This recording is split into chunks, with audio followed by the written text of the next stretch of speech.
बरसाना के राजा वृषभानु तथा ब्रज के मुखिया नंदराय एक दूसरे के अभिन्न मित्र थे। अपने कार्यों से अवसर मिलते ही वे एक दूसरे से मिल लिया करते थे।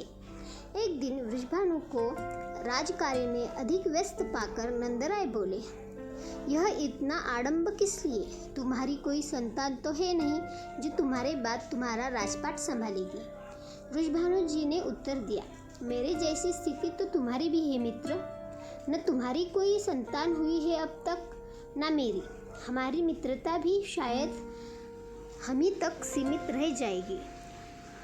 अभी से ऐसी बात क्यों सोचकर मन दुखी करते हैं?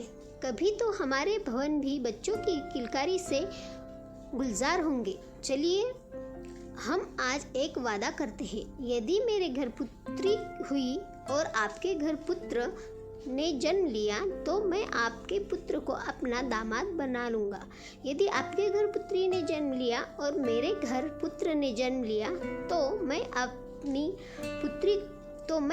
आपकी पुत्री को अपनी पुत्रवधू बना लूँगा। नंदराय ने हंसते हुए कहा, और यदि दोनों के घर पुत्र प्राप्ति हुई तो?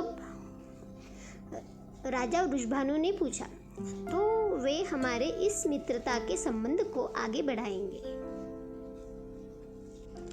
कुछ वर्षों बाद राजा वृषभानु की पत्नी गर्भवती हुई।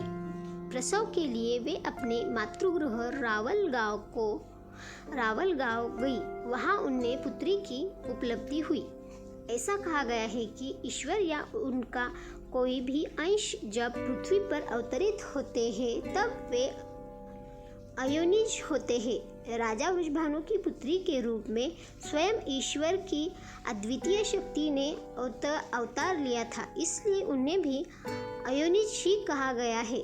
ऐसा बताया जाता है कि उनकी माता कीर्ति देवी ने उन्हें कमल पुष्प पर प्राप्त किया था। पुत्री के जन्म का समाचार पाकर राजा वृषभानु अत्यंत प्रसन्न हुए, किंतु कन्या के नेत्र बंद थे। अनेक उपाय करने पर भी उसने अपनी आंखें नहीं खोली। राधा के जन्म के 11.5 महीने बाद नंद के भवन में भी पुत्र की किलकारी गूंजी। नंद के घर पुत्र ने जन्म लिया।